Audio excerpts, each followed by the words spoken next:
Welcome to Naturally Inspired Radio, where we expose what's broken in the healthcare system, connect you to real health solutions, and inspire you to take back control of your life. We want to help you feel empowered, informed, and free to live naturally without fear, confusion, or dependency. Download our latest book on real solutions for health at naturallyinspiredradio.com.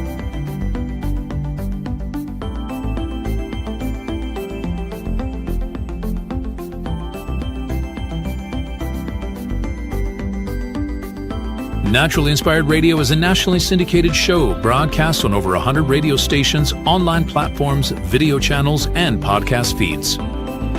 Follow us on your favorite platform today, hit that like button, leave a comment, and engage in our special live stream chats, Monday through Friday, 3 p.m. to 5 p.m. Mountain Standard Time.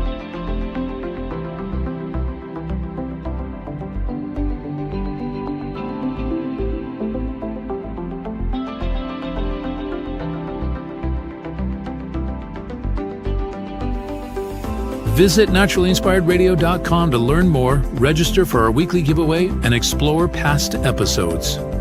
You can also connect directly with Tammy, follow her on all major social media platforms, and discover more about our featured guests and trusted radio partners.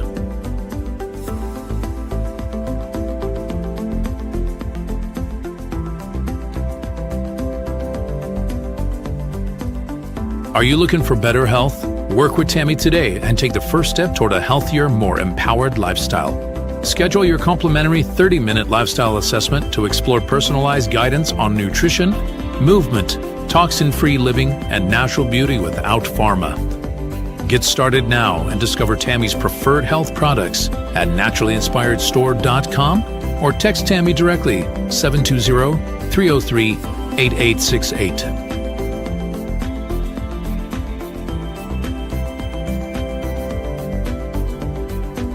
Love the show and want to support the movement?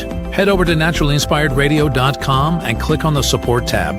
There you'll find all the ways you can get involved. Join our Naturally Inspired community, become a preferred customer, attend one of our amazing live events, get your backstage pass for exclusive access, and connect to all things naturally inspired. Thank you for tuning in today. Now sit back, relax, and enjoy the show. The information and other content provided on this radio show or in any linked materials is provided for informational purposes only, not intended and should not be construed as medical advice. It is not a substitute for professional medical advice, diagnosis, or treatment.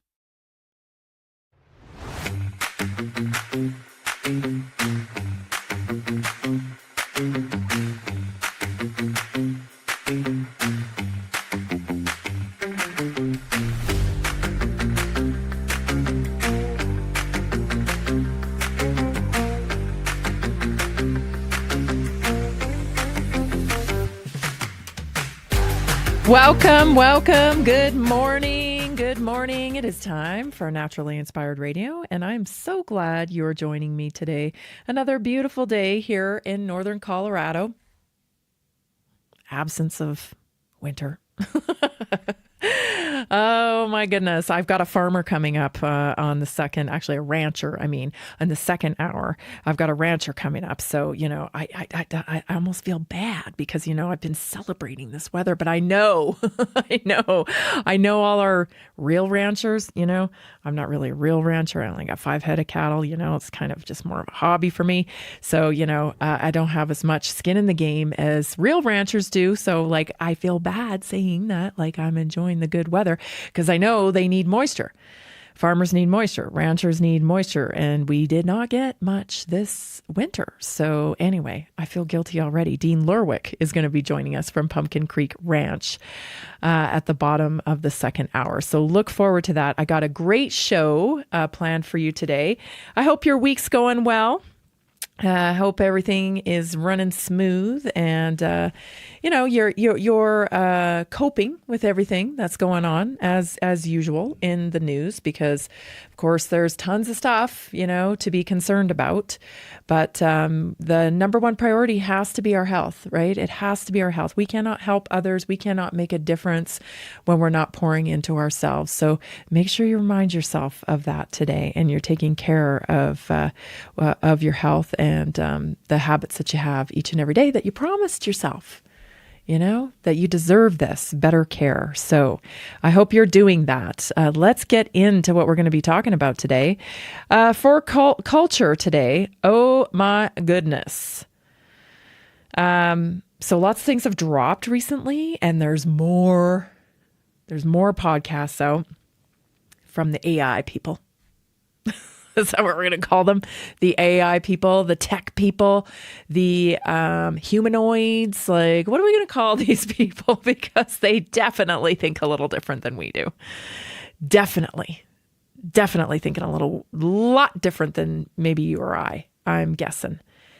Anyway, I saw my first, like a full feature movie, I guess, has been made with like all AI, essentially.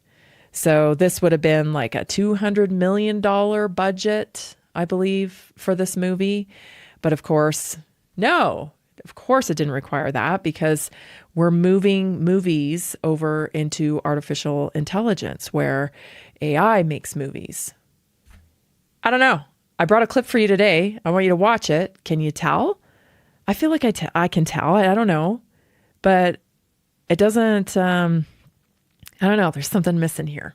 That was my impression. And honestly, I didn't know it was AI until I read the caption and looked a little closer at it.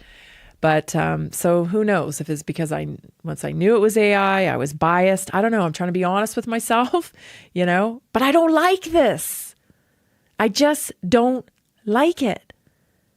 I think it just separates us even more and makes us feel disconnected from our humanity when we're now watching. I mean, it's bad enough that we watch movies, we watch social media, we're, voyeurs of other people's lives. Now they're not even real people we're watching. We're voyeurs of simulations of humans, right? Like, we're watching simulations of humans, and now this is going to be considered art, and we're supposed to connect to this somehow. Oh, Lord, help us. Anyway, here's the clip. Check it out. Today? What? No, I have a meeting. I can't. Oh, shit. Fine. Reporting what is being called a geomagnetic storm. This is a phenomenon caused by a massive information as it comes available. Stay tuned to this channel for continuous coverage.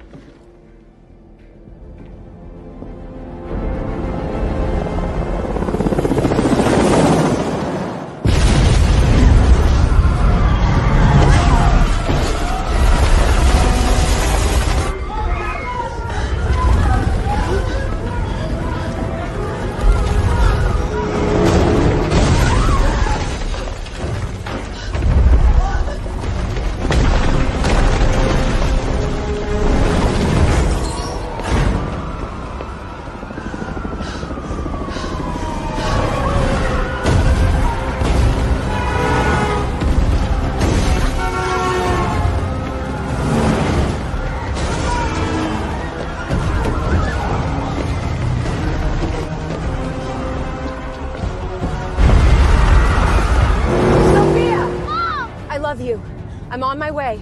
I need you to hide. Get underground. Okay. So I bet a lot of you are thinking, well, we've got a lot of that CGI now, and this is, just like a little bit more advanced than, CGI or whatever. But no, this is completely AI generated. So, this actor, oh gosh, we're not really interchangeable. This is an apparition.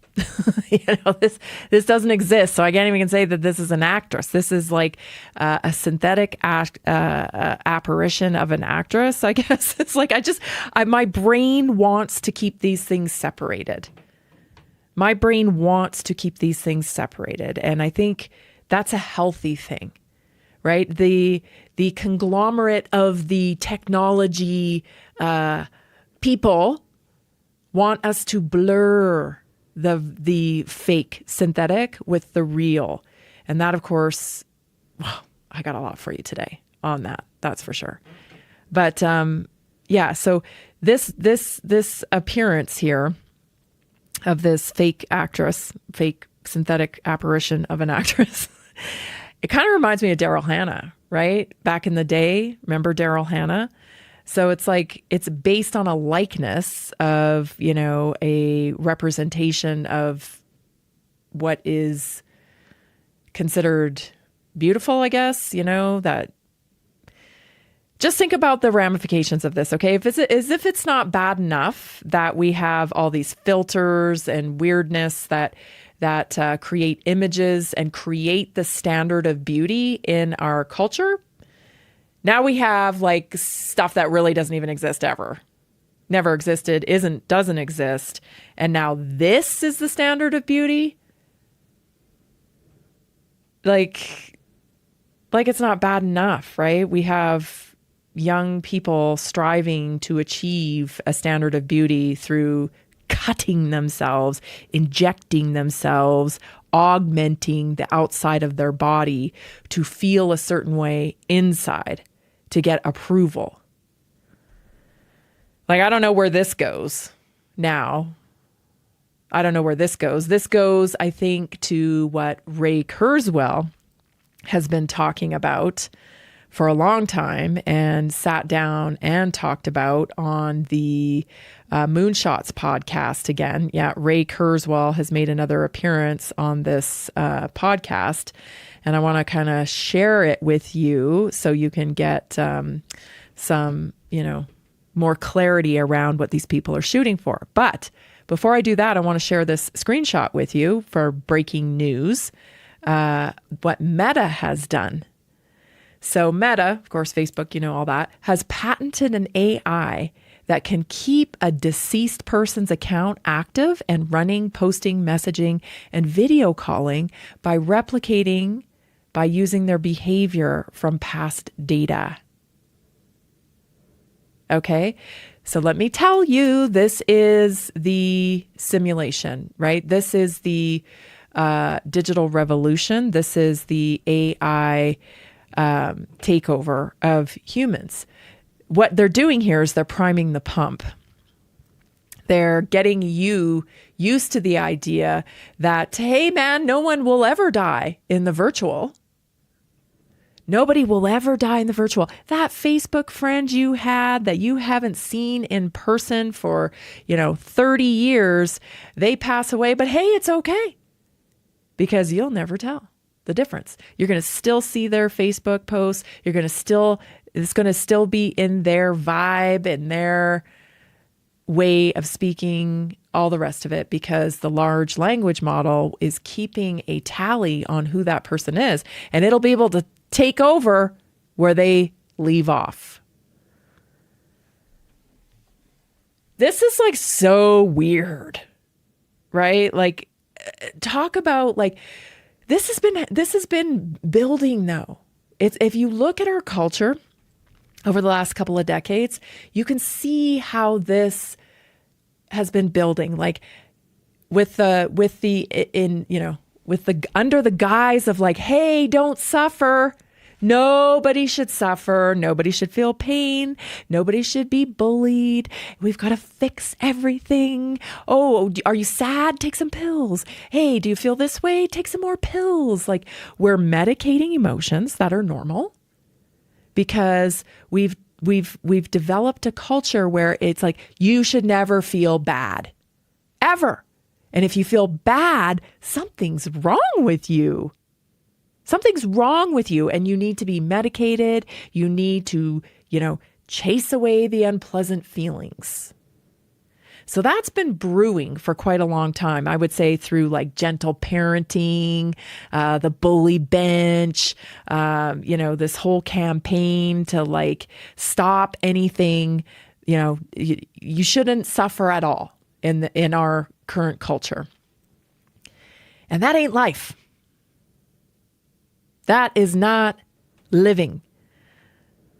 Living's tough. I mean, I'm the first one to tell you it's not easy. Being a human is not it's not all, rainbows and unicorns, right? But that's kind of what creates the contrast in life. How, if everything is pleasant, everything is never painful, it's just, just fix it. Never should you ever feel anything. Then how do you know when you feel good? How do you know when, you've worked hard on something and you feel that sense of achievement if you've never experienced failure? I used to tell my kids, hey, you can't enjoy a Friday after school cruising through and getting a treat if you have never been to school on Monday morning. And I think that applies here. Stay tuned, everybody. This is Naturally Inspired Radio. We'll be right back. Did you know that a single collagen supplement could support your heart health, help protect against EMF exposure, and reduce inflammation all at the same time? Our preferred foundational collagen not only supports radiant skin and joint mobility, but also promotes heart health, reduces inflammation, strengthens hair and nails, provides added protection against the effects of EMF exposure, and so much more. Our favorite collagen is super absorbable and easy to take. Just 1 tablespoon in the morning and another in the evening for maximum benefits. Here's what our listeners have to say. This collagen is so easy to take, I've noticed a huge difference in my hair and nails after just a few weeks. Since I started using Tammy's preferred collagen, my joints feel more flexible and my skin looks smoother. Try it today at naturalinspiredradio.com/collagen. When you purchase from Naturally Inspired, you get access to our group health coaching call and so much more. Go to naturalinspiredradio.com/collagen.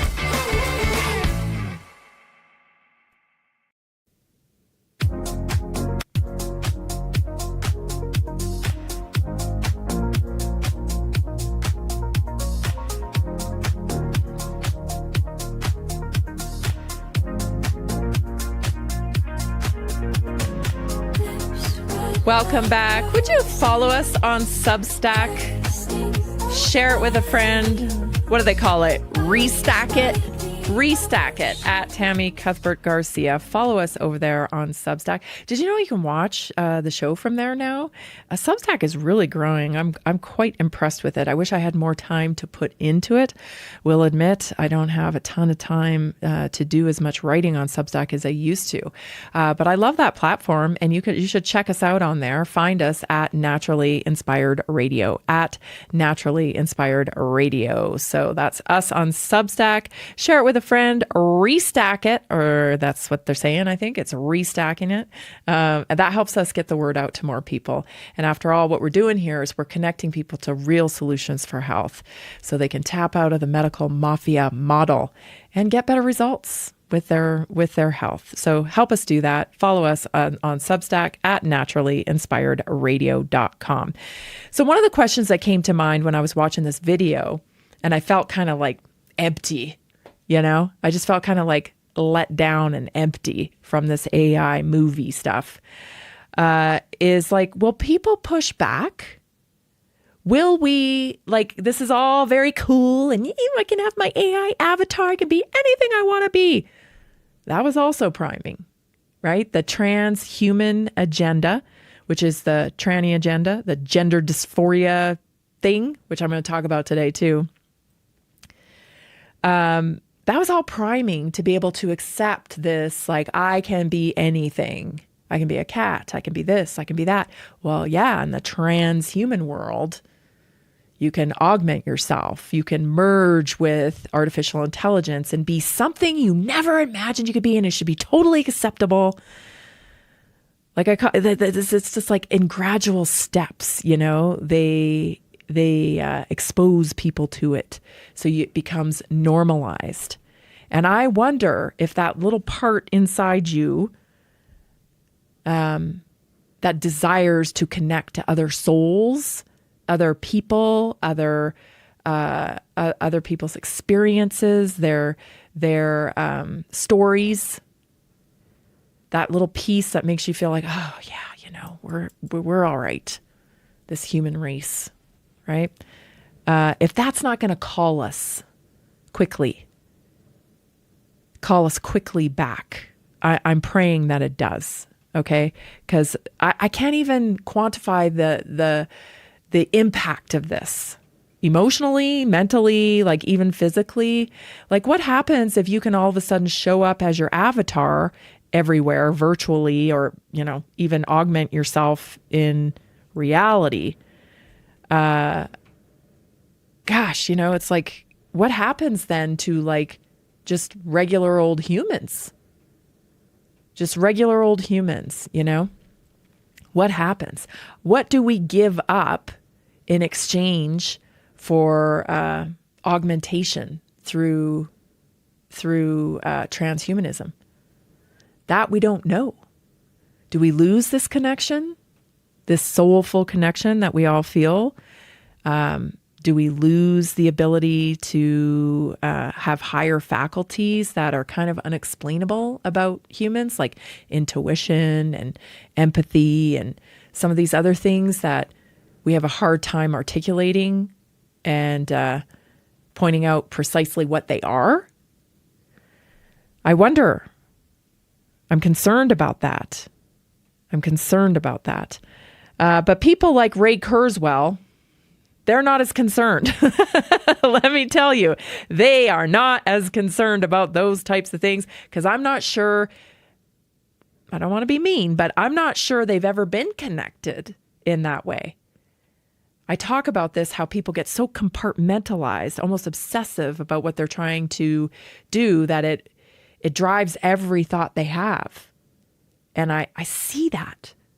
It's kind of mind-blowing to me when I listen to these conversations, because I'm like, wait a minute, these guys are supposed to be like super intelligent, high intellect, like, geniuses that go to Stanford and, so smart.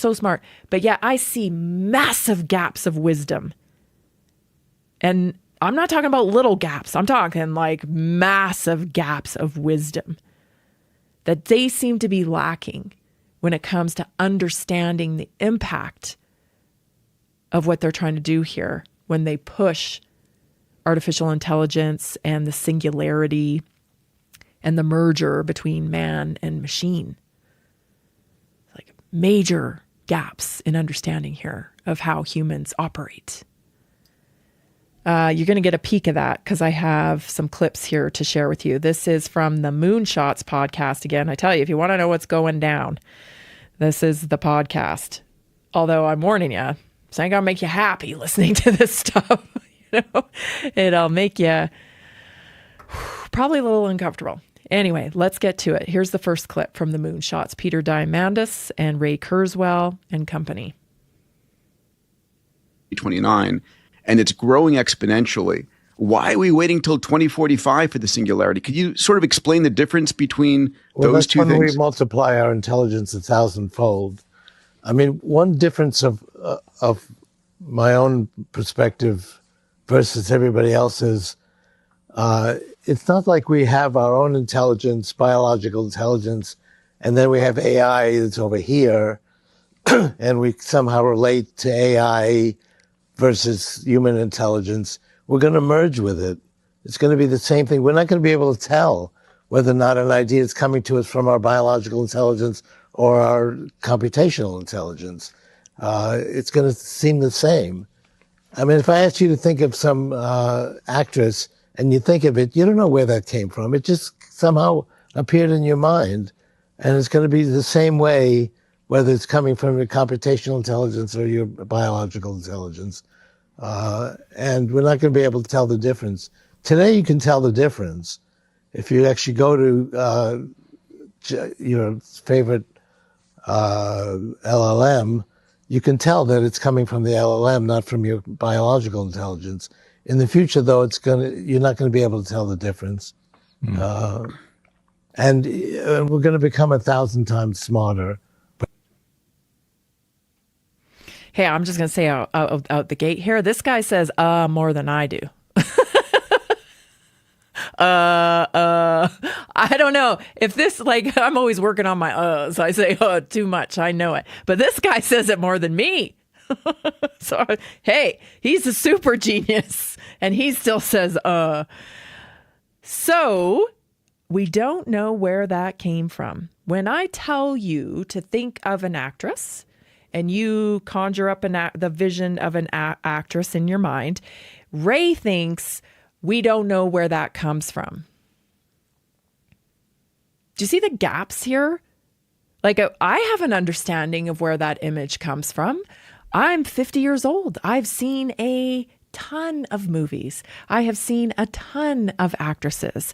And when I think of an actress, my memory recalls the faces, the movie scenes of some of those movies I have seen. That is my memory.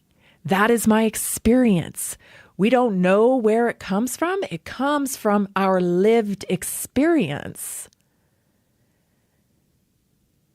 The blurring of, artificial intelligence and your natural memory, that's no longer coming from your lived experience. You're now pulling from an apparition, air, a computer-generated image.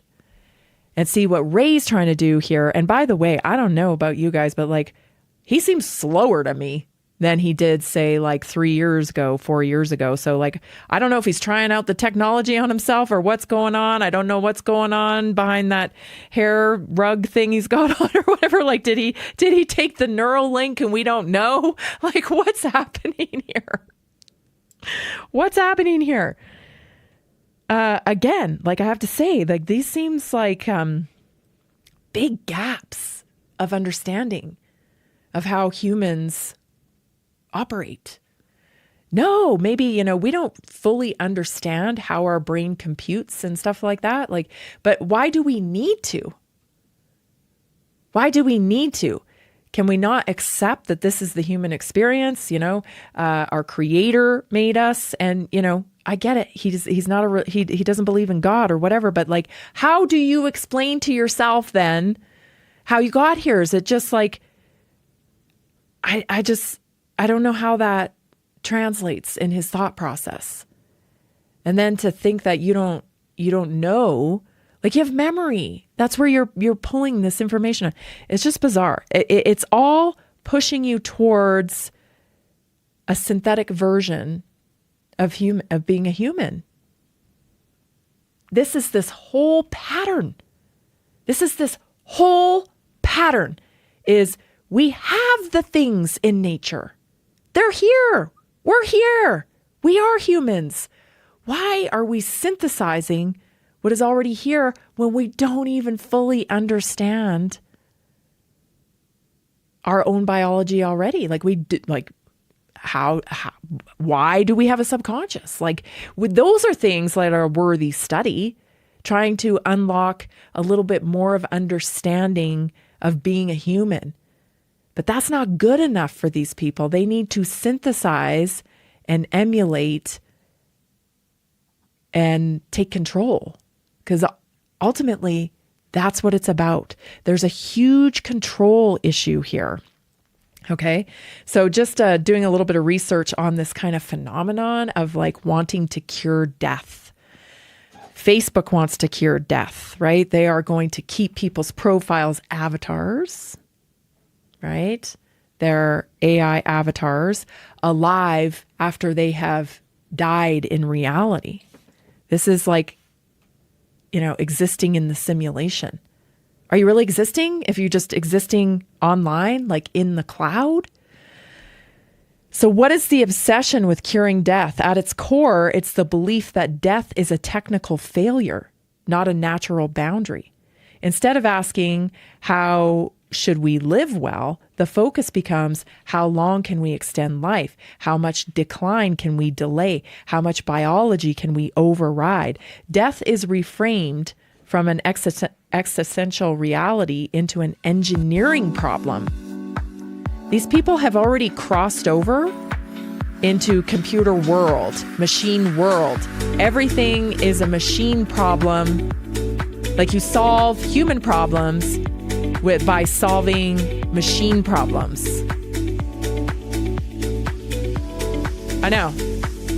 It makes your head spin a little bit. Stay tuned. This is Naturally Inspired Radio. I'm Tammy Cuthbert Garcia. We'll be right back.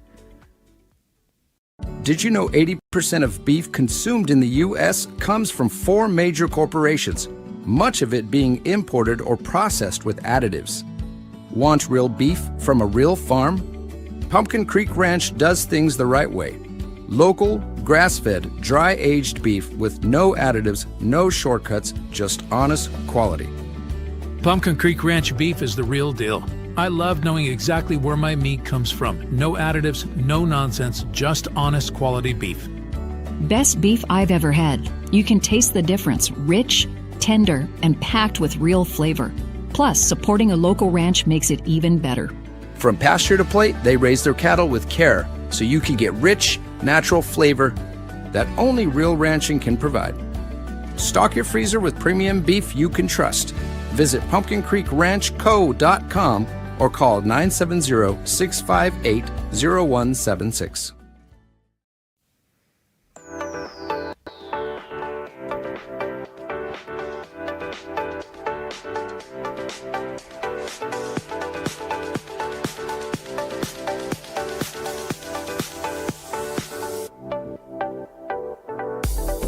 Welcome back. You can support the Naturally Inspired community. So many benefits. Tuesday night, weekly wellness workshops. We had a great one again last night. Great chat at the last half hour. It was a good time, I think, with very valuable information. It feels so good to connect to the community. So that's just one of the things. You get my health text line. You get 15% off of wellness products and so much more. You can get into the community, book an assessment with me. We can sit down and, really dial in what you need to support your optimum health journey. And you can book it at naturallyinspiredstore.com. Now, if you already know. So many of you are like, yeah, I don't have any health concerns because I know what I need. I do this, I do that. Hey, consider looking at the Naturally Inspired store because we are partnered with a wonderful partnered product line. And I love our omega-3s. I love, things like our Uplift product that has ashwagandha in it for mood stabilization, our stress complex. So many wonderful products. Of course, the Vivix, which is great for inflammation. Consider buying them with us because when you buy with us, not only do you get access to the community, but you are making a clear decision here. You are signaling to the marketplace that you are tapping out of the allopathic model and you are taking personal responsibility for prevention and for your own wellness. So do it today. Join us at naturallyinspiredstore.com. Okay, so some big gaps here. And I've said this before, and I can't help but think this every time. If the devil wanted to, pull off the biggest betrayal, right? The biggest betrayal, the biggest slap in the face to God, wouldn't it be something to get all of God's design, humans, to change themselves into something else and to deny their creator, to deny God by saying, this isn't good enough. Man is better. I'm going to merge with man's design. Like, I just can't, I'm sorry to make it spiritual, but like we all feel that this is a spiritual battle. And I can't help but think, I always try to put myself in the position of like, as a parent. So tell me, as a parent, how would you feel if someone convinced your kid that, they weren't of you anymore, that, tricking them by saying, oh, you can get all these, new fancy bells and whistles if you just kind of deny that that's your mom and dad, because you're not of them anymore. You now have these machine parts and you have all this other stuff in you. You're merged. You're a transhuman now. I wouldn't like that. You pour a lot into your kids. You sacrifice a lot for your kids and you're willing to do it. It's not a burden, but you do because of your love for your kids and that would be a huge betrayal. That would be a huge betrayal. And I can't help but think that that's where this transhuman thing is headed. And it's going to be a really difficult time with a lot of difficult decisions because there's a lot of shiny bells and whistles being promised. And I don't know if they're real. I don't know. I don't know that they can do this stuff that they say they can do. It seems fake. It seems fake. Like you're going to have a fake relationship with somebody that you knew and they died, but you're going to keep up the relationship in the virtual because it makes you feel good. Like yesterday, we talked about there being kind of two worlds, right? There's the facade of the medical model where they tell you, oh, yes, this is how we're here for your health. We're here to help you. We're here for your health. Yeah, that's like a sliver of it. They really care about the Dow. They really care about the business of it. There's always the facade, and then there's what's really going on behind the screen. And I think AI is no different. It's a con. It's a con to keep you on the facade, the promises of it all. Because I don't see a lot of advancement here in Ray Kurzweil. I really don't. And listen to what he's saying now. So here's a couple other things. So there's an obsession. Okay, this is a real condition where people are obsessed with solving death. It's fear disguised as progress. The fear isn't dying. The fear is losing control. It's becoming dependent. It's being irrelevant, facing finitude without answers. So instead of confronting fear of death, society tries to outpace it. Longevity becomes a coping mechanism. And then this podcast, Ray Kurzweil repeatedly points out he's so interested in this, what does he call it? Something velocity. Anyway, let's take a look at the second clip and you'll see what I mean. Here it is. Variously, quantum archaeology or humanity's final task. Tsiolkovsky has written or had written extensively about this in the context of Russian cosmism. Question for you. When do we get the ability to computationally resurrect dead human beings with AI? Well, prior to that, we could try to create avatars of ourselves. We did create one of my father, and I'm creating now an avatar of myself. I have actually a lot more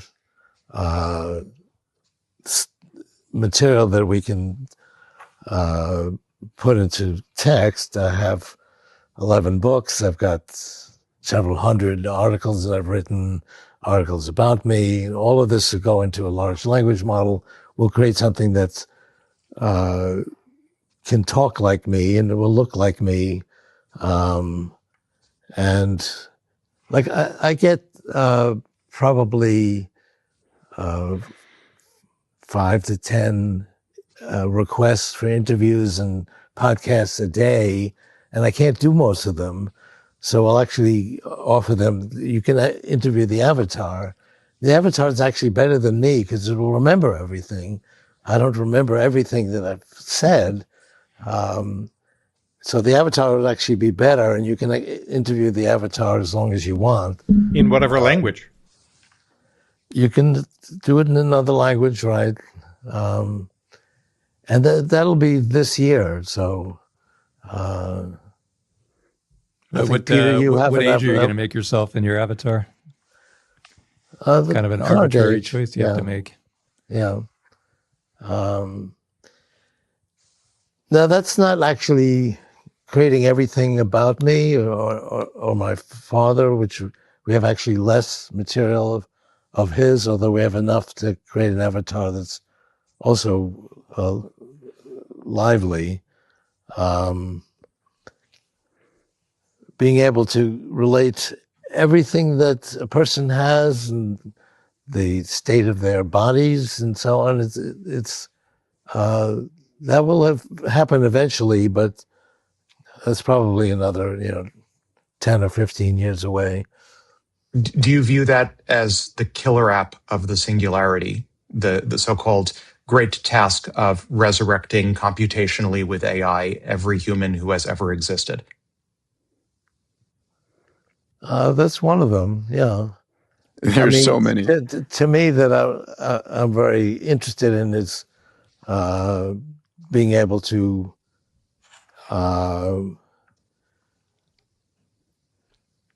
longevity escape velocity, where a year goes by, you age a year, but you get back that year from advances in medicine that keep you going for another year. So the question that comes to mind, listening to this conversation here, is like, well, first of all, like, are I feel like these people are a different species than me. But anyway, if we're solving death through longevity escape velocity and mRNA technology that rolls back the aging process and all this advanced technology that they, with gene therapy and, they're solving all our problems, med beds, all this stuff is like going to just fix us all, then why do we need to create artificial versions of ourselves? Why the race to create a virtual part of ourselves?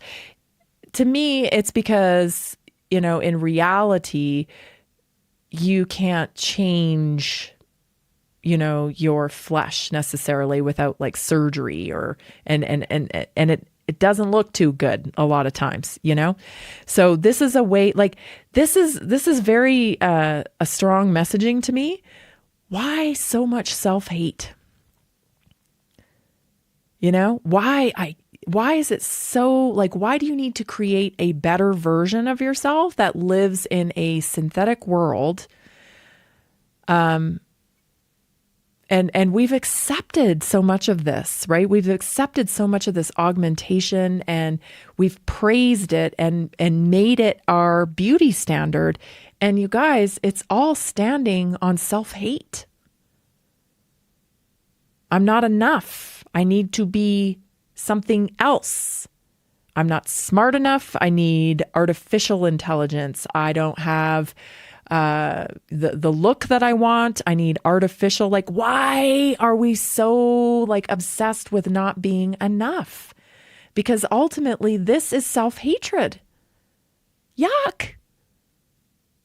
Like, people are taking it way too like seriously. I mean, I know it's life and everything, but you know what I mean? You're taking life way too seriously. Everything needs to be perfect. I want this experience. I want that. Like, you don't get to control that. It's not up to you. That's not having a human experience. That's something else. That's something else. I'm just concerned with what we're going to lose through all of this, sense of humor, the little things that you remember about people, your grandma, your grandpa. It's the funniest things that you remember. It isn't their vocabulary, it isn't how quick they retain information necessarily. It's the little tiny quirks and individual things that make that person unique. And these guys are trying to make everybody the same and everybody available. Totally different way of life. Stay tuned. We'll be right back with your naturally inspired moment.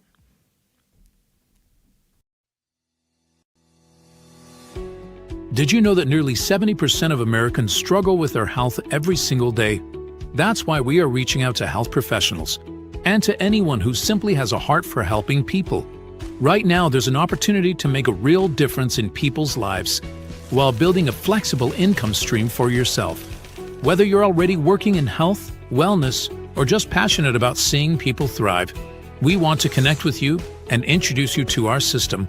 Together, we can provide real solutions that empower people to take control of their health and create lasting impact.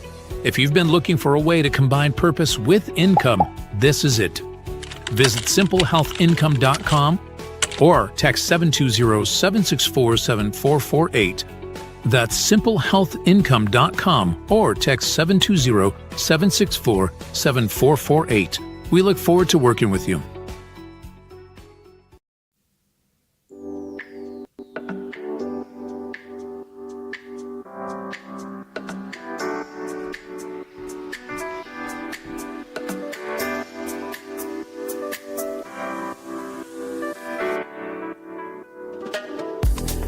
Work with me for better health. You can book your free health assessment at naturallyinspiredstore.com. Get yourself on my calendar and let's get you on an optimum path for health.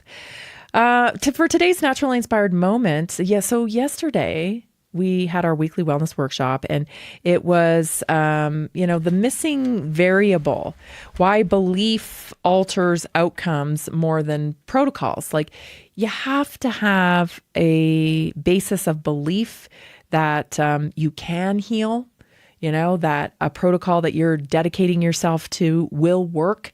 You've got to have a basis of belief, no matter what path you're choosing, or it's not going to work. The brain is the driver. The brain is the driver, and feelings, thoughts drive feelings. Feelings drive actions. And if you have no belief, then, it doesn't matter, I don't think, what you do. Until you get that set right, you're going to struggle. Okay. So I started thinking about this a little bit deeper, because you start to wonder why we think the way we do. If we lack the ability to hold belief or faith, you got to ask why. Where is that kind of instinctual negativity coming from? Is it experience over time? I'm sure that's part of it. But it's also neural pathways that we have built up. So I want to talk a little bit about, for the Naturally Inspired Moment today, I want to talk a little bit about trauma, because those neural pathways are built by our experiences. Some of our experiences are traumatic, and trauma doesn't just happen to us, it organizes us. It organizes our thought process. It shapes our neural pathways. It teaches our nervous system what to expect and quietly assigns us a role in the world. Okay? Over time, that role can start running our choices. It starts running our reactions. It runs our relationships and even our health. Long after the original event is gone, the traumatic event is gone, it keeps running the same pathways, down the same neural pathways. So here's how it works. I want to give you some tools on how to recognize when trauma is still influencing your outcomes. So when trauma occurs, especially repeated or unresolved trauma, the brain prioritizes survival over growth. And so neural pathways form around threat detection, not possibility. The nervous system learns patterns like stay small, stay vigilant, don't trust, perform to be safe, right? What makes me safe in this situation? That can mean being the helper all the time, right? Being the funny one all the time. Whatever you need to do to perform to be safe, that's the role that you've learned that keeps you safe. Some people, numb to survive. These pathways get reinforced through repetition. So what fires together, wires together. Over time, we don't just remember trauma, we become organized around it. How we learn our role from trauma. Trauma often asks a silent question: who do I need to be to survive this? So we adapt. Maybe you need to be the peacekeeper. Maybe you need to be the overachiever. Maybe you need to be the caretaker. Maybe you need to be the rebel. Or maybe you need to be the invisible one. Or the strong one who never needs help. At the time, this role was brilliant. It protected you. It kept you connected in your environment, and it kept you alive in some circumstances. But survival roles are not meant to be lifelong identities. So is that role that you were, your neural pathways cemented into you, is that role still serving you? A role that once kept you safe and in your environment, gave you value. It can limit your growth. It can create chronic stress. It can block intimacy. It can keep you stuck in the same outcomes with different faces. Trauma doesn't just influence what happened, it influences what feels familiar, even when familiar is not healthy. So we tend to cling to it. We know what to expect from those experiences. So today, here are 5 ways to identify if trauma is shaping your outcomes. Number 1, you keep getting the same results despite different intentions. If relationships, money, health, or work keep cycling through similar patterns, you've got to ask yourself, what nervous system state am I operating from? Is this from safety or survival? Trauma-driven brain choose familiarity over fulfillment. So even though it's not a good outcome, it's still familiar. It's still one you're used to navigating. You ever meet people who seem to be addicted to drama? Yeah, this is a pattern they have built. They are wired to survive. They need the circumstances to keep them surviving because that feels comfortable. Your reactions feel bigger than the present moment. When your response doesn't match the current situation, it's often because your body is responding to past memories, not the present reality. That's a neural pathway firing automatically, not a character flaw. You're on automatic pilot with that response. So if it doesn't match the circumstance, if it's out of balance, that's a good indication that trauma is still controlling your behavior. 3, you have a strong identity around being the strong one, or the fixer, or the one who handles it. If rest, receiving help, or being seen feels unsafe or uncomfortable, that's often a trauma role trying to stay in control. Strength learned through trauma is often over-functioning in disguise. Number 4, you struggle to imagine a different future even when you want change. Trauma really narrows your perception if your mind says, that's just how it is, or this is as good as it gets, or people like me don't do that or don't get that. Those aren't facts. They're conditioned neural expectations. And I would go out even further to say you have an expectation problem. An expectation problem paralyzes us from taking the right actions. We know what actions to take. We know what actions to take to get health outcomes that we want, right? We have to develop nutrition patterns, right? Where we eat things, we have high protein. Like we know all the facts, but yet we're conditioned by our expectations. And so we constantly judging ourselves by our history.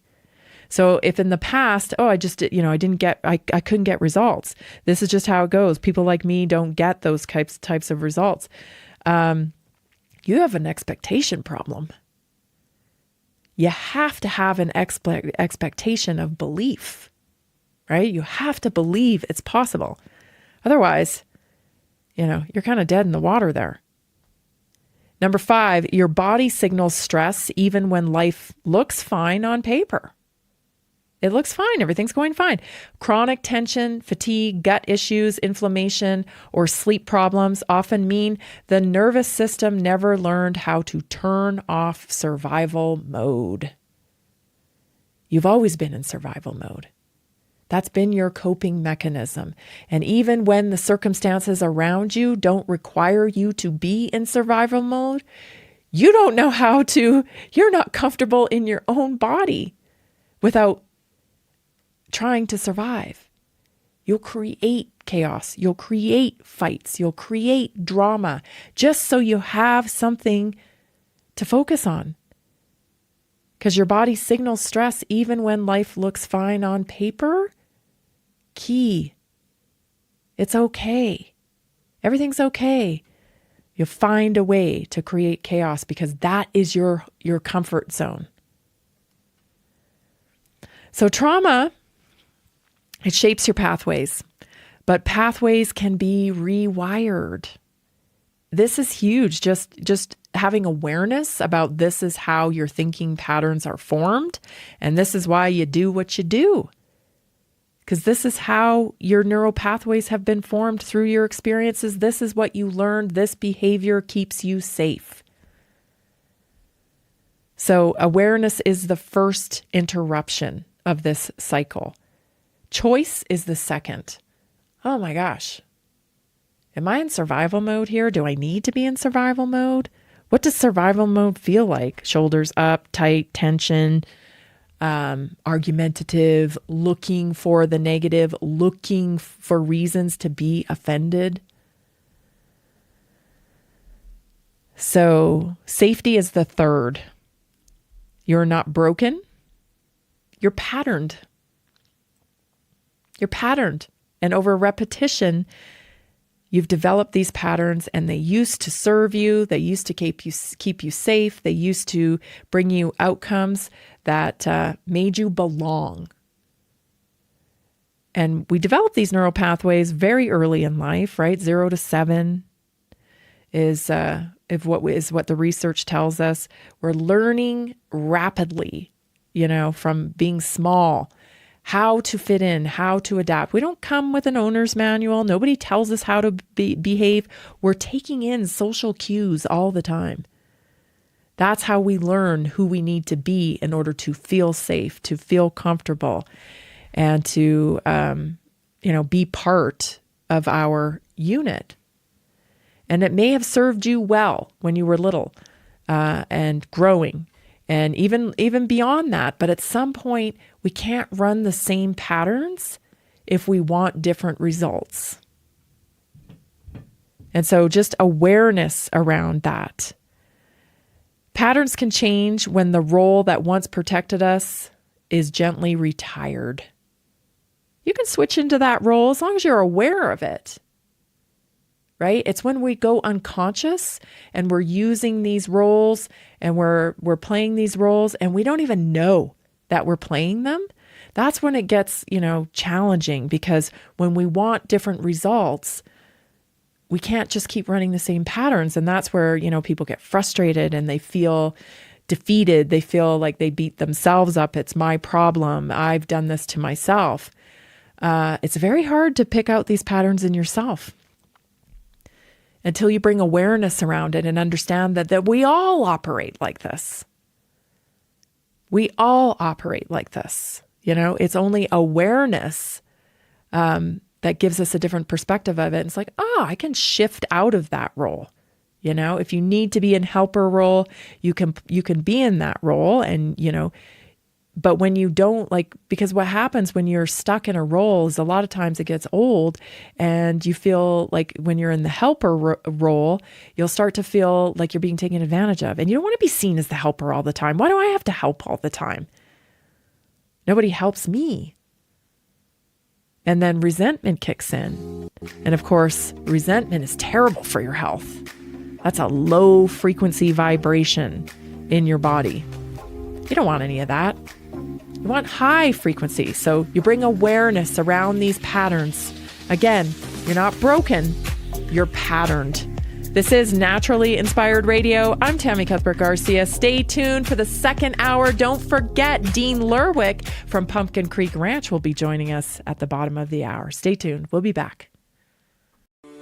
Are you ready to stay informed and inspired 24/7? Tune in to Naturally Inspired Radio anytime, anywhere. Visit naturallyinspiredradio.com, or for the best mobile experience, download the Simple Radio app. Search for Naturally Inspired Radio, save it to your favorites, and click on the graphic to listen instantly. Catch live broadcasts, revisit past shows, dive into long-form podcast conversations, and discover rare, censored presentations by leading health experts. Plus, explore documentaries uncovering the hidden truths of occult and esoteric history. Stay connected, stay inspired. Naturally Inspired Radio is always at your fingertips. Tune in now. For health questions or comments, text Tammy directly at 720-303-8868. NaturallyInspiredRadio.com.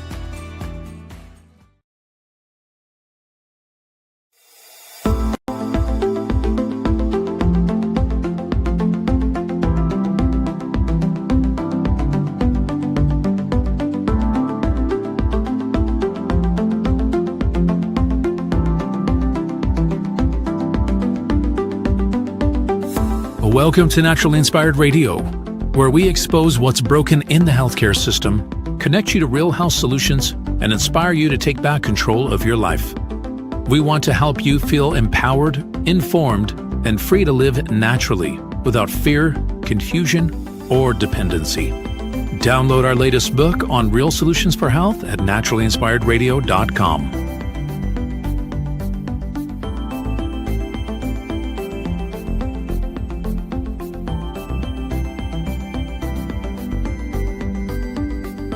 Naturally Inspired Radio is a nationally syndicated show broadcast on over 100 radio stations, online platforms, video channels, and podcast feeds. Follow us on your favorite platform today, hit that like button, leave a comment, and engage in our special live stream chats, Monday through Friday, 3 p.m. to 5 p.m. Mountain Standard Time.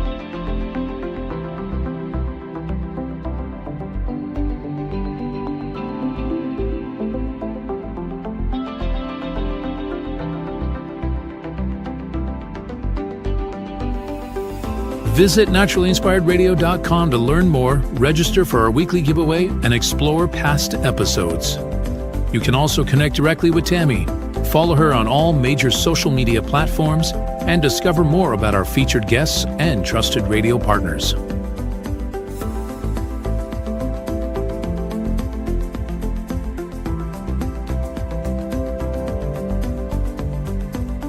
Are you looking for better health? Work with Tammy today and take the first step toward a healthier, more empowered lifestyle. Schedule your complimentary 30-minute lifestyle assessment to explore personalized guidance on nutrition, movement, toxin-free living, and natural beauty without pharma. Get started now and discover Tammy's preferred health products at naturallyinspiredstore.com or text Tammy directly 720-303-8868.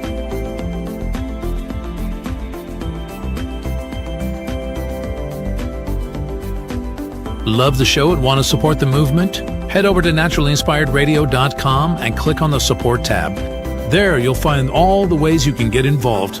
Join our Naturally Inspired community, become a preferred customer, attend one of our amazing live events, get your backstage pass for exclusive access, and connect to all things naturally inspired. Thank you for tuning in today. Now sit back, relax, and enjoy the show. The information and other content provided on this radio show or in any linked materials is provided for informational purposes only, not intended and should not be construed as medical advice. It is not a substitute for professional medical advice, diagnosis, or treatment.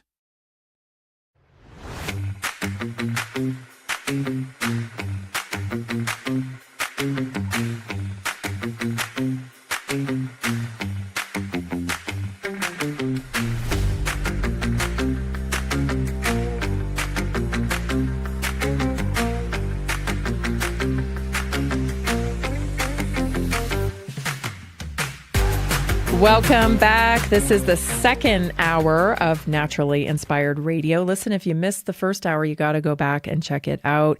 Talking about AI, the AI push. We got AI movies now, people. All artificial intelligence created AI movies. The bizarreness of that. Like, just think about it.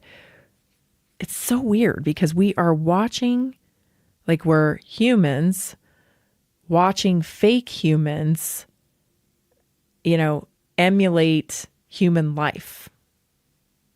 Like, you know what I mean? Like it gets a little muddy there.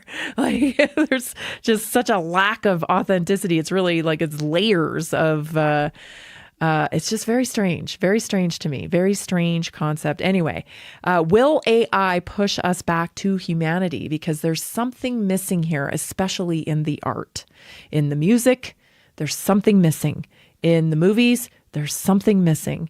And it's, you know, art's subjective for sure, but it resonates with people because of the human experience that we share. And so we're watching machines now make human experiences that they haven't lived, right? Just such a strange thing. So anyway, that's what we talked about in the first hour, just this whole AI push and what the impact will be on humanity. And I can't even really quantify it all. So make sure you check out the first hour. If you didn't catch it, you got to go back and listen. Also, Dean Lerwick, owner-operator of Pumpkin Creek Ranch, is going to be joining us at the bottom of this hour. We're going to talk a little bit about, he just recently went to a convention, and I kind of want to pick his brain and see what he thought about, how people are thinking in the farming and ranching community. Are they optimistic? What have you? And, what did he learn there? And just, I love talking to Dean. He just brings us right down to earth and keeps it real. So that's going to be a great conversation you're not going to want to miss. So stay tuned for that. We will have time for our health topic today. I want to talk to you about your mitochondria. Been getting a lot of questions about that through assessments and whatnot. How do we improve our mitochondria? So stay tuned for that. We will have time for that for sure. But I do want to spend a little bit of time talking to you about American culture, because I have just the most wonderful example of what's going on by trying to push out American culture and create this strange mishmash of, you don't have a culture, it's all muddied and it's a melting pot or whatever. No. We do have a culture. It's the American culture. It's awesome.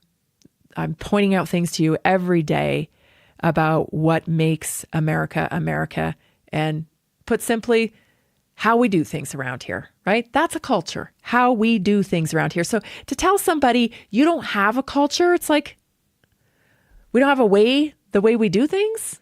Yeah, we do. We do. And it works good.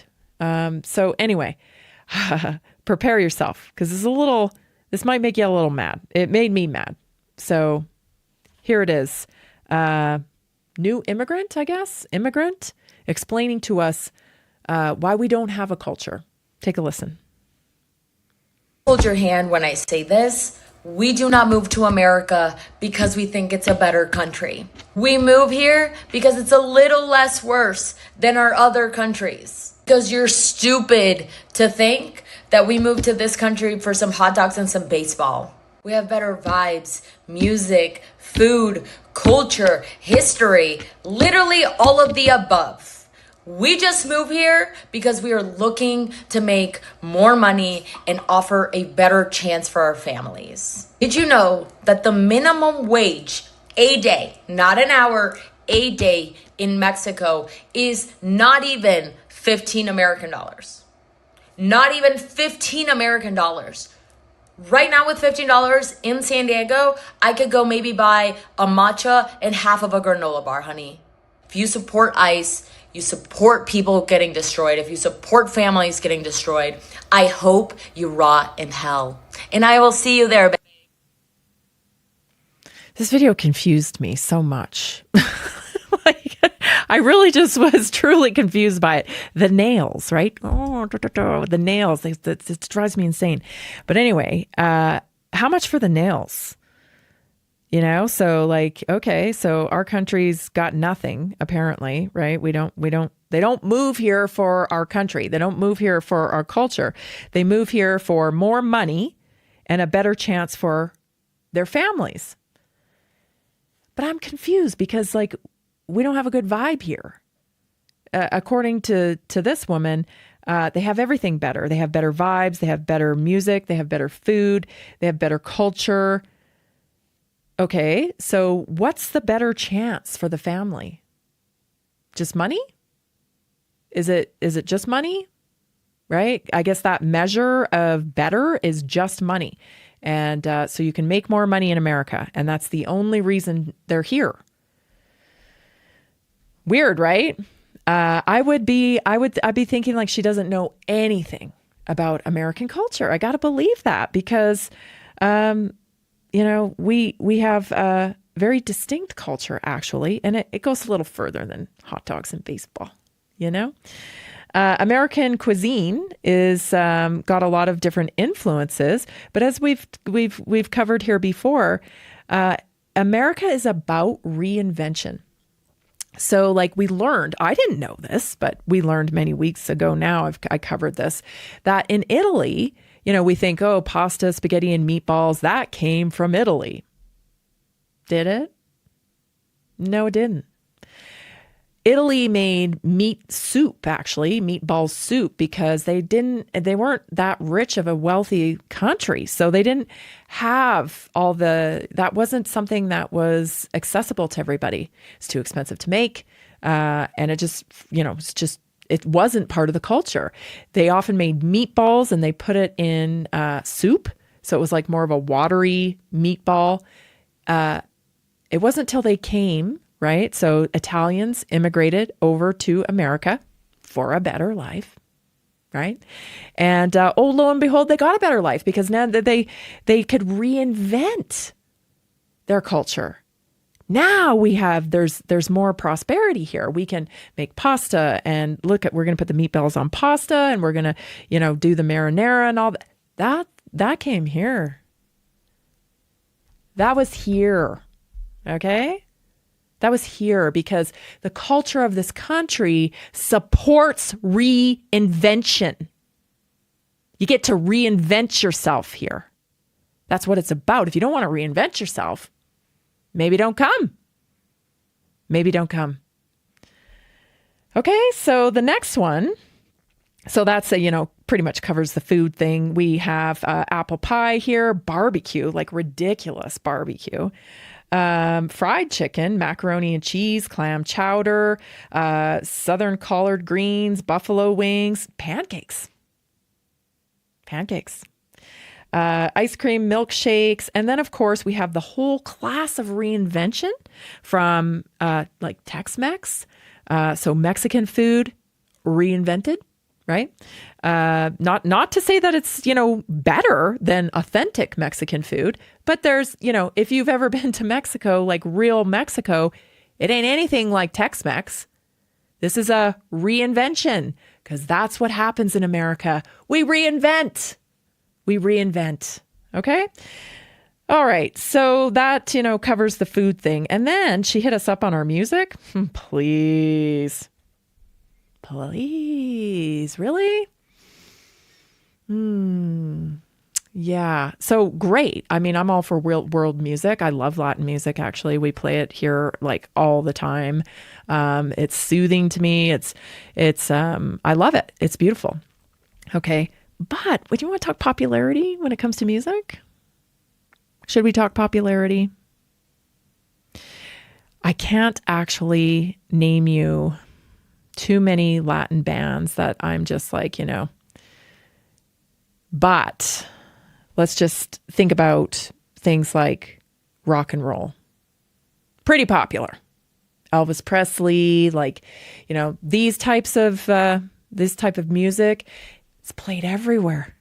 You know what they do? They actually translate it into other languages. Have you ever been in another country and you're like, this is the weirdest version of blue suede shoes I've ever heard? You know what I mean? Like, it's pretty popular. So, I don't say that you don't have wonderful music. You absolutely do. But pretty much the inventors of rock and roll over here. Okay? Also, then we have this whole other genre of country and Western storytelling. Right? I mean, it dominates. Come on. It dominates. So and even gospel, right? It's deeply tied to African American church. Man, there's just no gospel like the gospel coming out of African American churches. So yeah, I've never, experienced other cultures, but as far as popularity goes, like we do have some things to offer here. Absolutely. And then she talks, about money and the minimum wage and whatnot. And so you may have some things going on in your country, but don't forget, the founding principles of America they make up American culture.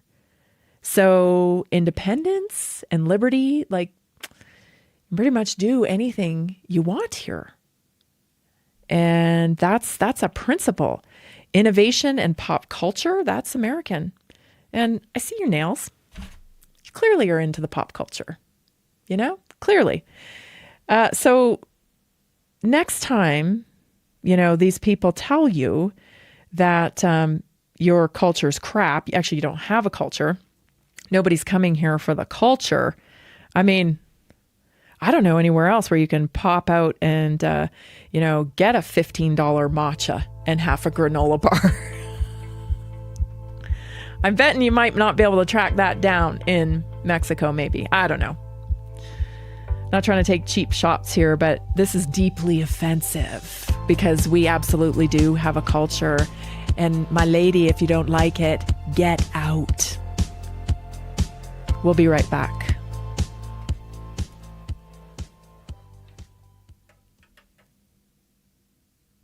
Did you know that a single collagen supplement could support your heart health, help protect against EMF exposure, and reduce inflammation all at the same time? Our preferred foundational collagen not only supports radiant skin and joint mobility, but also promotes heart health, reduces inflammation, strengthens hair and nails, provides added protection against the effects of EMF exposure, and so much more. Our favorite collagen is super absorbable and easy to take. Just 1 tablespoon in the morning and another in the evening for maximum benefits. Here's what our listeners have to say.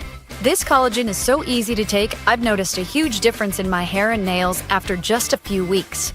Since I started using Tammy's preferred collagen, my joints feel more flexible and my skin looks smoother. Try it today at naturalinspiredраdio.com/collagen. When you purchase from Naturally Inspired, you get access to our group health coaching call and so much more. Go to naturalinspiredradio.com/collagen.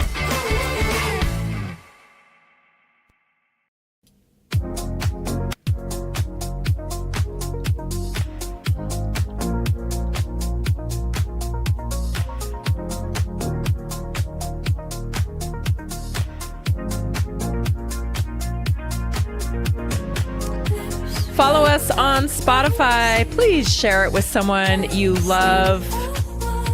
Connect them to Real Solutions for Health. Search us up on Spotify at naturallyinspiredradio.com. Listen, in the news, I've seen some pops here in the trans department. So tranny shooting, and there's things popping up here. So I'm not sure where this is going. I don't know if it's going to be used for gun control or what have you. There's always something behind these stories that all of a sudden take over, the algorithm on social media. And so I wanted to just visit on this one. This is a dad who returned home, and his daughter was calling, freaking out, because this was in their driveway. Watch this. In my driveway right now. Give you the proper help you can, okay? Can you do that for me? Help me, please. So he's gonna ask you a question. Help me, please. That's too tight. Help! Help me, please. That hurts. Help! Help me, please. That hurts.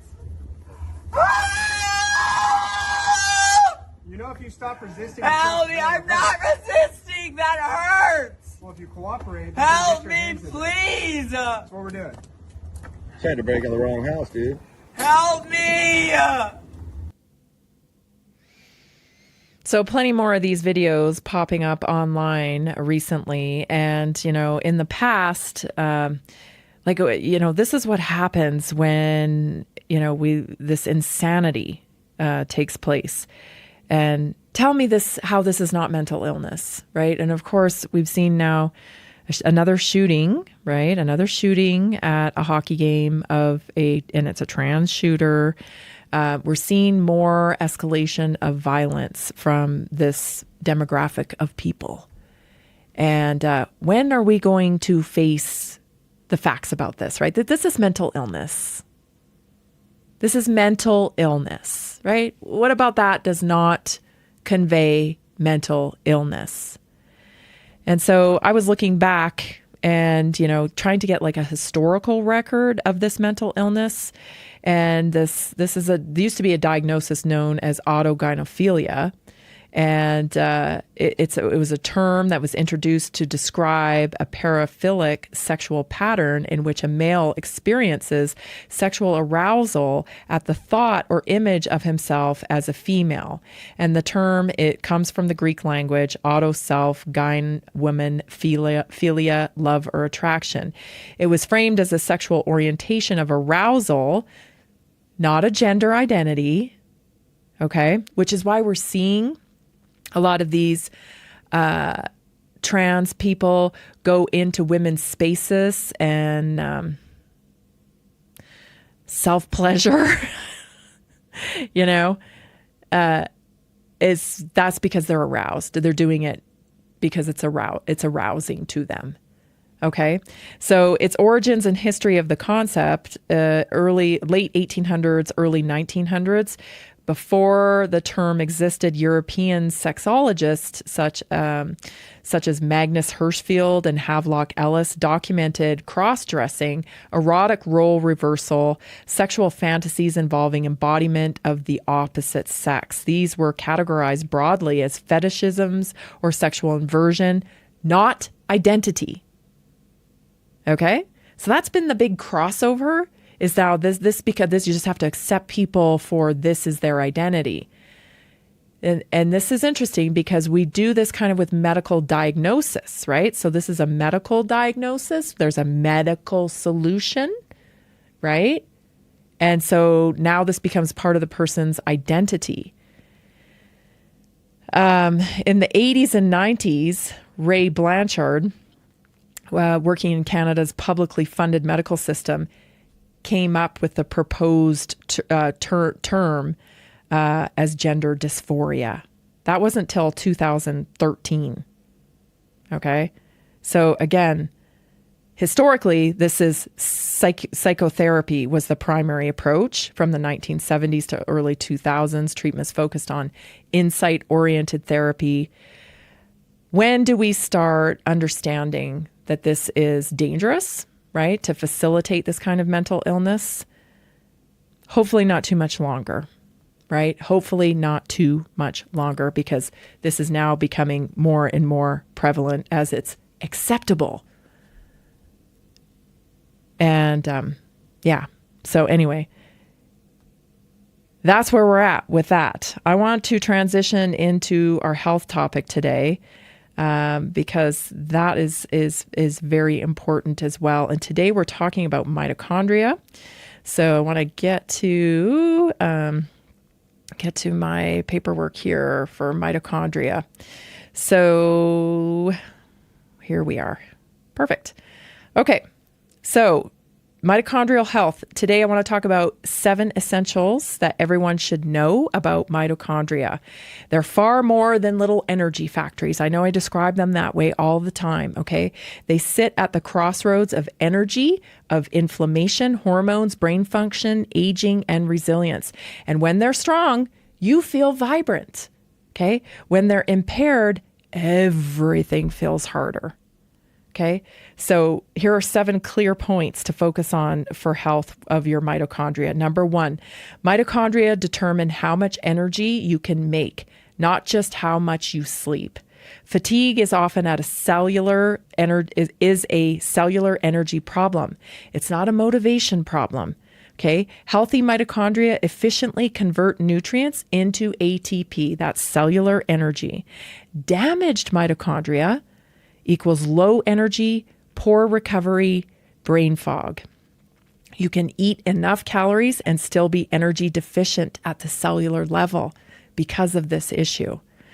Blood sugar instability directly damages mitochondrial function. So frequent glucose spikes increase oxidative stress, damage mitochondrial membranes, reduce ATP output over time. And this is why insulin resistance often shows up as fatigue, as inflammation, and even accelerated aging. Mitochondria thrive on metabolic flexibility, not constant sugar, carbohydrates, right? Processed foods. Chronic stress signals mitochondria to shift from energy into survival mode. So stress hormone tells the cells, conserve, defend, don't grow. And this reduces mitochondrial efficacy, increases inflammatory signaling, and lowers repair and regeneration. Unmanaged stress is a mitochondrial toxin. This is beyond just, do you feel stressed? Oh yeah, I really need to take a spa day or whatever. No, this is about repairing metabolic health. Okay, so unmanaged stress is a mitochondrial toxin. It's a burden. Calm isn't a luxury. It's actually a cellular requirement. So a common practice, a practice that you repeat, right, every day. This is a variable that has to be tended to. Stress management. Toxins and medications create mitochondrial traffic jams or congestion, as I call it. Common mitochondrial stressors include environmental chemicals, heavy metals, medications, excess alcohol, chronic inflammation, and they interfere with electron transport, ATP production, and cellular detox pathways. So mitochondria feel the toxic load first, long before even your labs look abnormal. Movement is the strongest signal to build new mitochondria. Exercise, it's not just about burning calories from that old, antiquated diet culture deprivation model. Forget that. It triggers mitochondrial biogenesis. So, especially powerful resistance training. I'm telling you, muscle is the top of the list here. So important for longevity, for overall health, for feeling good. You can change your state by picking up a couple of dumbbells for 10 minutes.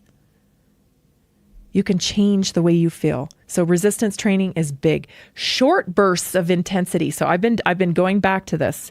I go on and off with this because it's a fascinating statistic that after we're 30 years old, we never sprint again. Most people never sprint again. Think about when you were a kid and running across the soccer field or running on the playground. Like, you're sprinting everywhere as a kid, right? Your mitochondria are super healthy too, right? You have these bursts of energy. You run over here, you run over there, you're jumping off of couches and, onto concrete floors in the basement as a kid. But you have these short bursts of intensity. But as you get older, we don't do this. We just don't do it. It's not the lifestyle of older people to burst into sprints. But this is what repairs your mitochondria. So I've been doing this lately. Like, I ran today, this morning, and I do these little bursts, 30-second bursts. And I just want to see, how that improves my day, the overall feeling of my day. So just try to incorporate that in there. You don't have to run for 30 minutes. Run fast for 15 seconds. Stop, recover, do it again. Play with it. Movement should be kind of fun too. Even walking after meals restores mitochondrial function. Muscle is a mitochondrial organ. The more muscle you maintain, the more energy capacity you will retain with age. Again, I never put enough stress. I know I talk about it all the time, but this is huge. Muscle is huge. Nutrient density matters more than calories. So mitochondria require B vitamins, magnesium, adequate amounts of iron in your food, CoQ10 and polyphenols. Of course, we have the polyphenols in the form of Vivix. Ultra-processed foods may fill the stomach, but they starve your mitochondria. Food quality equals cellular capacity. So light, timing, and sleep regulate mitochondrial repair. Circadian rhythm is disrupted by late night eating, blue light, poor sleep. Mitochondria repair at night if you let them. Listen, Dean Lerwick from Pumpkin Creek Ranch is coming up next. I can't wait to get into the ranching realm with him. You'll enjoy the conversation. Dean's a great guy. Pumpkin Creek Ranch coming up next. We'll be right back. Did you know 80% of beef consumed in the U.S. comes from 4 major corporations, much of it being imported or processed with additives? Want real beef from a real farm? Pumpkin Creek Ranch does things the right way.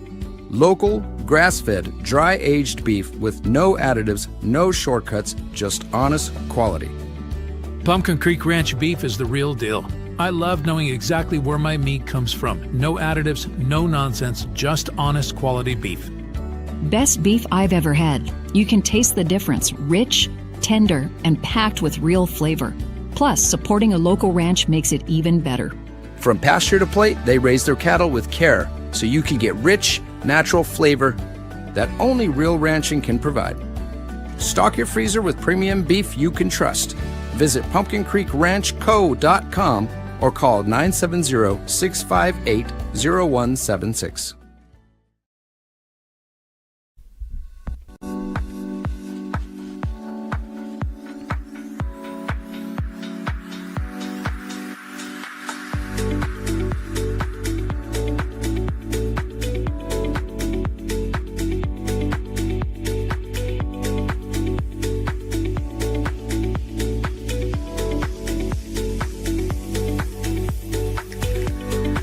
Welcome back. We are here with Dean Lerwick, as promised, from Pumpkin Creek Ranch. I'm going to go ahead and bring him right on.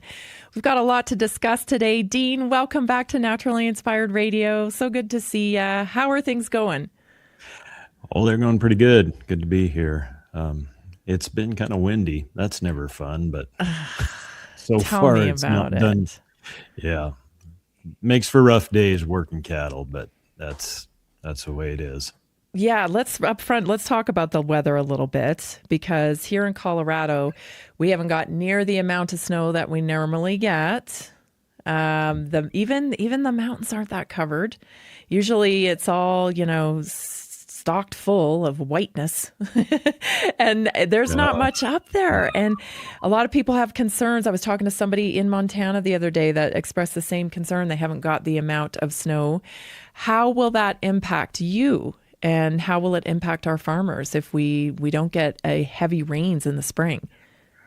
Well, for us, it's just more of the same, unfortunately, for the last 5 years. We've been in pretty prolonged period of drought. We cut our cow numbers last year, and then in May, it was looking like we weren't going to get any moisture. That was actually in April. We were up against the wall. We were out of feed. And so I actually moved about 90 head of cows out, put them out on lease just to cut our demand down. That helped us get through the summer. We were kind of banking on moisture in the spring. We are keeping back some extra cows this year. Prices are higher. It's indicating we need to be looking at some herd expansion. But drought conditions have kept that tamped down for several years. If you look at the more macro trends in the weather right now, it's looking like El Nino is coming into play. When that happens in spring, when the equatorial waters off of South America heat up in the spring, that usually means moisture for us in the high plains. So, things are lining up that we could end up with more moisture coming through the spring and into early summer. That's good news. Yeah, that's good news. They're right. Yeah, I hate snow, so I'm feeling a little guilty here because I've been really enjoying enjoying the nice weather and stuff, but I know it's like, it's terrible for ranchers and farmers and stuff. So like, I feel a little bad about that. Can you explain to me when you said, you might have to put some cows on lease? What does that mean? Well, so we continue to own them, but we had an agreement with another producer that had room. They had pasture that they had already had lined up, and they had extra grass supply. So we signed an agreement with them, and they take a percentage of the calf crop, and we provided the bulls for it to make sure the cows were bred again. And then, so they have them for a year, and then we take those cows back. It's just a way that we can maintain our overall numbers. The alternative would have been we had to sell that group of cows, and I really didn't want to do that. Got it. I don't think people understand the game of Tetris that farmers play, right? Like you're always looking for solutions. Okay, we can do this, we can do that. We move cattle here or do that. And I don't think people really understand everything that goes into farming and ranching. So I like to bring that perspective into people. This is a lifestyle that ranchers live, right? And and they're constantly problem solving, and they're constantly, trying to figure out how to make sure that they're producing a great product. And you go into a grocery store, you buy some beef, and I don't know, a lot of this stuff that Dean's going to, all this trouble he's going to make sure that his beef tastes so great and it is good beef and it's good for you. You're not getting that at the grocery store, are you? No. The reality is that we deal with an animal that they have to be fed every day. And so there's constant awareness that we've got to be planning a week ahead of time, a month ahead of time, even a year ahead of time. We've got planning at all different stages just to make sure that, if the worst comes to worst, we got a stockpile of feed that we can dip into. But yeah, it's constant preparation to make sure that your animals are taken care of. Yeah. Yeah. So, and on that note, this is a lifestyle for you. So like you've recently been out learning again, and Pumpkin Creek Ranch is you're constantly, diving into the latest issues. And whenever we have a discussion, you're well informed on what's going on in the ranching and whatnot. So you've been to yet another conference, and I want to hear about where'd you go and why? Yeah. Well, one of our seed suppliers has a multi-day conference every year, mainly centered around farmers. They invite a lot of their customers and other people that are like-minded. It's called the Regenerative Nexus. But basically it covers a bunch of topics related to farming, agriculture, health, but it's focused on regenerating landscapes. And unlike a lot of other conferences, they don't have a bunch of experts, and there's always a panel of speakers that kind of makes the rounds of all these conferences. They get a large social media presence and people interested in them, and then it's just kind of rinse, lather, repeat sort of a thing. This one, they put out the invitation, they see who says I want to come, and they make you fill out kind of a little bio of what you're doing and how what the last year's been like, and then they select their speakers from that slate of attendees. And so sometimes you get stuck in the hot seat and you get to present, and it's kind of a panel type of a discussion. They give you time to present, and then it's thrown open for questions from the audience. I think they said there's about 170 people in attendance this year, and after the speakers get done speaking, then it's a back and forth kind of question and answer thing about what they had presented.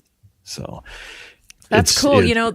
There's I've been talking a lot about this on my show, about this kind of like celebrity that's been created through social media, which, you and I are aligned, like we can't stand that stuff. But like even in farming and ranching, We have Oh, these. absolutely. Yeah.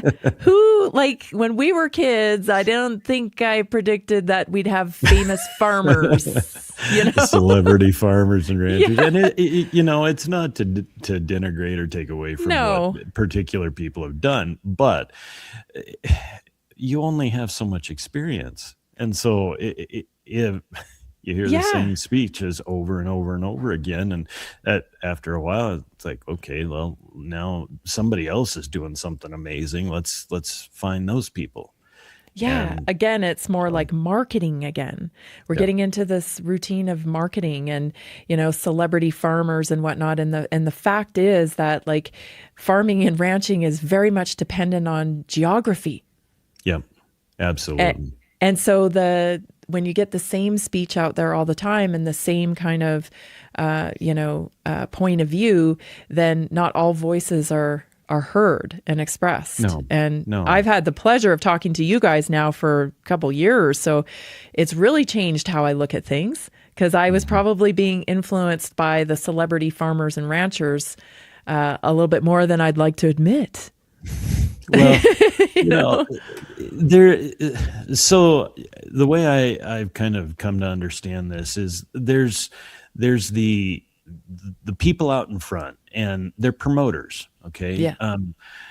And a lot of times they gloss over the warts, they gloss over the problems, and they're cheerleaders for the movement. There's nothing wrong with that.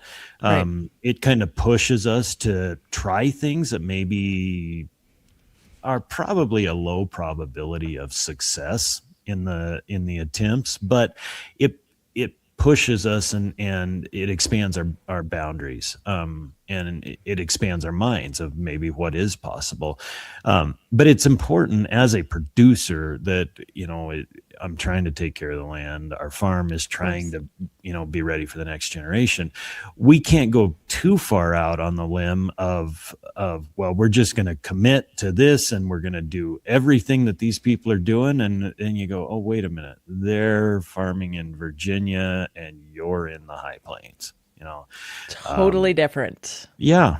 Yeah. And there's an important part of that too. And that is to recognize that each individual, regardless of where they're producing, they're going to have different levels of ability and different levels of comfort with risk and innovation and all of these different aspects. And so, there is no one system that you can point to, whether you're talking regenerative or conventional ag or organic or whatever the case may be, and say, well, this is the way it has to go. This conference, it had everybody from conventional producers that were hardly raising cover crops or full-on organic producers have been doing it for 40 years. There's lots of opportunities to have conversations with different people in different areas. And one of the guys was telling me about how he has to till his land because he's got this heavy clay type soil that gets all waterlogged and sealed up, and he has to open it up. Okay, that's fine. He's in Indiana, so we sit there and we can compare notes, and the chemistry's the same. It's going to react the same. But where he has to use tillage, if I use tillage, my dirt's gone. It's blown away. So, it's good to compare notes. It's good to get ideas, but at the end of the day, we have to do what's best for the area that we are actually responsible for, that we are stewards for. And that makes sense. And there again, a little common sense. Imagine that, the ranchers and the farmers bringing a little common sense. What was the general climate of the Nexus, the Regenerative Nexus event? Were people excited? Curious how they're... Yeah. It's a generally hopeful. I'm starting to get a little bit concerned about the overall I don't know how to put this so that it comes through as understandable, but this anti-chemistry, anti-conventional agriculture, I don't say that as a defense of big ag or a defense of high chemistry usage. But I see ourselves, if we go down this road without caution, I see ourselves taking tools out of our toolbox that leave us vulnerable to climate, to weather, to production, that it has a potential to cause us some real trouble. And that kind of goes to the celebrity issues. Right now there's a huge anti-herbicide deal, and that's fine. We need to re-examine that, but let's not get ahead or, get out over our skis, so to speak. Yeah, let's talk more about that when we come back. Everybody visit pumpkincreekranchco.com. Beth at our place. Stay tuned. We'll be right back with Dean Lerwick in 1 minute. Did you know 80% of beef consumed in the U.S. comes from 4 major corporations, much of it being imported or processed with additives? Want real beef from a real farm? Pumpkin Creek Ranch does things the right way. Local, grass-fed, dry-aged beef with no additives, no shortcuts, just honest quality. Pumpkin Creek Ranch beef is the real deal. I love knowing exactly where my meat comes from. No additives, no nonsense, just honest quality beef. Best beef I've ever had. You can taste the difference. Rich, tender, and packed with real flavor. Plus, supporting a local ranch makes it even better. From pasture to plate, they raise their cattle with care, so you can get rich, natural flavor that only real ranching can provide. Stock your freezer with premium beef you can trust. Visit pumpkincreekranchco.com or call 970-658-0176.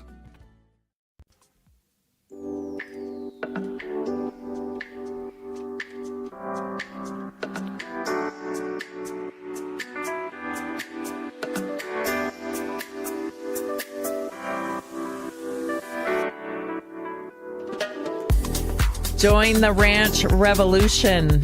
What does that mean? It means demanding better quality with your food, and you can get the very best quality at pumpkincreekranchco.com. Joining me today, Dean Lerwick from Pumpkin Creek Ranch. Welcome back, Dean. I want to dive into this a little bit further here. You know what? We haven't talked about the actual quality of Pumpkin Creek for a while. And I was just thinking that as we went out to commercial, I'm like, it's the best tasting beef. It truly is. But how do you get that taste? I want our audience to know that because you put a lot of work into this. Why does Pumpkin Creek taste so different? So, it's nutrient dense, but the flavor it's different. It's better. We think so.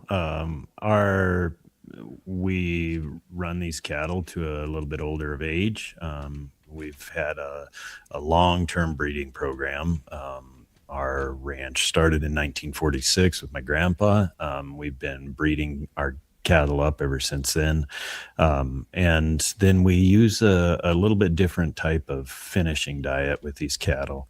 They spend most of their life out on grass, on native range, on cover crops, things like that. But when we are getting ready to finish them, we put them on a diet of ground barley, oats, some oats and peas silage, a little bit of flax, and then some hay. It's a pretty simple diet, but it's a diet that's raised on our farm.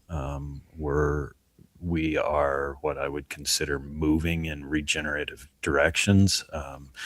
We are not using any GMO crops. We're not doing any of the Roundup Ready corn or anything like that.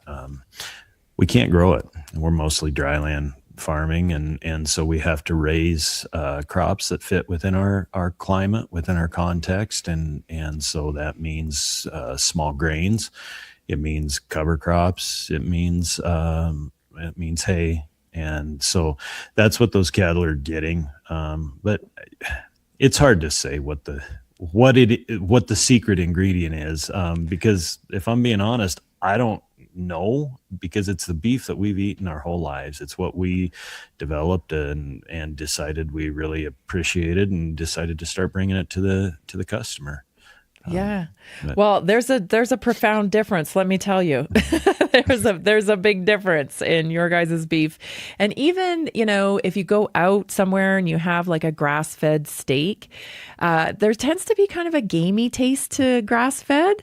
And yeah, and you just don't get that with Pumpkin Creek. It's definitely cleaner. Sometimes, like when I serve it plain, my daughters even asked, like, what spices did you put in this? And I actually didn't really put anything in it the first couple times I gave it to my family, because I wanted to see if they would say anything, and they did. So I think that's going on. That's saying a lot, especially from my daughter, who is not a beef eater. That's for sure. Anyway, I want to get back to the conversation we were talking about, the pesticides and the herbicides that you're getting a little concerned about chemistry use and whatnot. We've heard about recently this technology of lasers now. What do you think of this? What is your opinion on this? Oh, I have no problem with technology, and I hope to goodness that they can figure out a way to make these things work across large scale. So there are several companies that are developing alternatives to herbicide usage, or manual weeding, tillage, things like that. There's some companies that have made robots that either cut the weeds off, and they're small enough that they can run down the rows of the row crops. There is some commercial availability of the laser weeders. Those things are most of the so the way this actually works out in real time. The highest return crops are the fruit, vegetable type crops. The least return are going to be your small grains.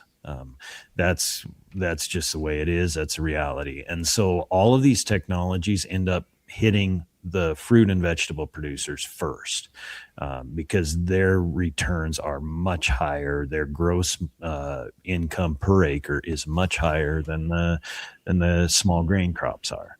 And so these laser weeders, they're amazing. But okay, that's good news. Caveats: they're small and they're very, very slow. The initial I don't remember how big the thing was as far as how wide pass it could take at one time, but it was over $1 million. That's what I heard. Yeah, that's what I heard the other day. I saw a bigger machine that looked more like a tractor that was using it. And actually, I think we played it on the show, and you could see it using it. But yeah, this is what I heard. It's over $1 million. So like, problem solved for me. How do we get this available to our farmers and ranchers, and small farmers and ranchers? What would be a way that you see this could happen? Well, I think it's just time. It's going to take a while before there's enough players. And that's what it takes is, when the technology becomes perfected enough and simplified enough that they can bring the price down. Mm-hmm. This is really the early iterations of this technology. It's got great promise, but, we weren't doing a lot of this stuff even that we're doing today. It took 20, 30, 40 years to develop the equipment that allows us to do even the acres that we're doing today with as little a use as possible. And honestly, that's why we saw widespread herbicide use. It was simple. The price came down. It was easy to produce, and it met some needs. And I think that these things like laser weeder and the robots, the robot weeders, that'll happen with them too. But, sooner or later, there'll be somebody saying, this is destroying our environment. So, yeah, right. It's just the cycle that we go through. So sometimes they're right, sometimes they're wrong. And it's, that's just humanity. Yeah. I've heard Bobby Kennedy say a few times now, like, we want to provide an off-ramp for our, big operation farmers. He clearly wants to support small farmers as well, especially he talked about this with the laser weeding and whatnot, that this would be great how do we get this accessible to our small ranchers and small farmers?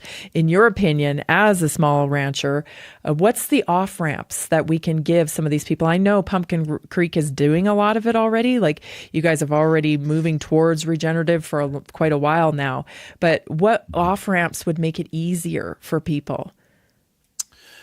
Oh boy, that's a big question. The financial system, I think a lot of the resistance to change and the resistance even to experimenting comes from a position of financial inflexibility.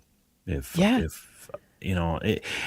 I've got multi-million-dollar loans, I've taken out loans on land, I've taken out loans for equipment, I have an operating note, I'm limited in what I can do.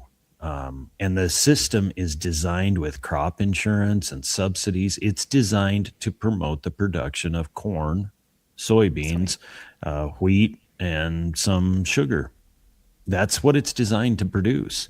And so as long as that infrastructure is in place, man, that's a hard one, because most of our land prices are based off of those artificially inflated and artificially promoted crops. And so when you're looking at $10,000, $15,000, $20,000 an acre land in the Midwest and even in central Nebraska and points east, tell them that they should raise a cover crop instead of a 300 bushel corn crop or 200 bushel corn crop. Like, that cover crop is not going to give them the cash flow to service that debt. So how do you get out of that? Well, I mean, this is a structural issue, really. Yeah. So subsidizing farming has done what? Well, it's gotten us where we're at right now. All it does is end up making farm size grow. It never helped the family farm. It doesn't. I mean, when you got subsidies, it's not going to help the family farm. I mean, you keep your nose above water, and that's about it. If that's the road that you're chasing, debt is really the big driver of these things, unfortunately. And so we end up getting trapped into a debt spiral, because that's how we're going to make it. That's how we're finally going to get ahead, is if we buy this next piece of land. Now we've got this next piece of land. Now we've got to buy the bigger combine. Now we've got to buy the bigger air seeder or the bigger planter. We got to buy a bigger sprayer, and it just snowballs. And before you know it, people find themselves millions of dollars in debt, chasing ever smaller margins. So, is direct to consumer, like Pumpkin Creek Ranch is a model now that's direct to consumer. Is this a remedy for subsidies and getting out of that established system? It is one of. It's an avenue. It helps us. It helps us move away from the risk of having all of our eggs in these commodities. It diversifies our sales channels, and so that provides some resilience to us. In a perfect world, I'd say, that's a key. Like, if we could market everything we can produce, but that also means that we've got to make some structural changes, because it takes, right now, the land that we. Yeah. And that's. more death. Limited. This is what we can do as consumers, is we can support small ranchers, and you can do it today at pumpkincreekranchco.com. Order your beef. This has been Dean Lerwick. Thanks so much for joining us today on Naturally Inspired Radio, Dean. Always good to talk to you. Enjoyed it. Are you ready to stay informed and inspired 24/7? Tune in to Naturally Inspired Radio anytime, anywhere. Visit naturallyinspiredradio.com, or for the best mobile experience, download the Simple Radio app. Search for Naturally Inspired Radio, save it to your favorites, and click on the graphic to listen instantly. Catch live broadcasts, revisit past shows, dive into long-form podcast conversations, and discover rare, censored presentations by leading health experts. Plus, explore documentaries uncovering the hidden truths of occult and esoteric history. Stay connected, stay inspired. Naturally Inspired Radio is always at your fingertips. Tune in now. For health questions or comments, text Tammy directly at 720-303-8868. naturallyinspiredradio.com.